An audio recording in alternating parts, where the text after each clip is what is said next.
ایک بات آپ سے پوچھتا ہوں، کوئی چیز اگر اپنا مقصد کھو دے تو اس کے ساتھ کیا سلوک کیا جاتا ہے؟ مثلا یہ پیڑ ہے، اس کا کام کیا ہے، اس کا مقصد کیا ہے؟ اس پیڑ کا مقصد یہ ہے کہ پھل دے۔ اگر یہ اپنا مقصد کھو دے، یعنی پھل دینا چھوڑ دے، تو اسے کاٹ کر کے چولہے میں لگا دیتے ہیں، جلا دیتے ہیں۔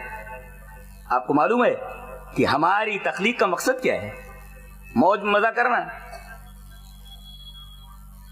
زندگی ایسے ہی گزار لینا اور دنیا سے چلے جانا؟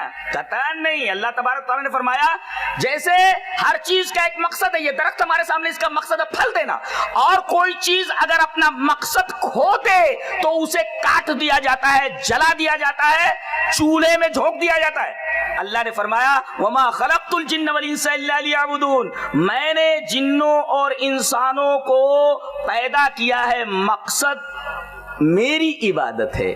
اب اگر آدمی اس توحید کو، جو مقصود ہے توحید عبادت، اگر آدمی چھوڑ دے تو اس کے ساتھ کیا معاملہ کیا جائے گا؟ وہی جو پیڑ کے ساتھ کیا جائے گا، جو اپنا مقصد کھو دے اور پھل دینا چھوڑ دے۔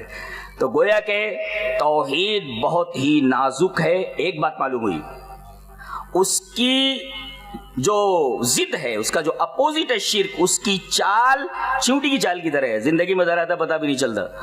تو وہ جو نازکیت ہے اس کو دھیان میں رکھا جائے۔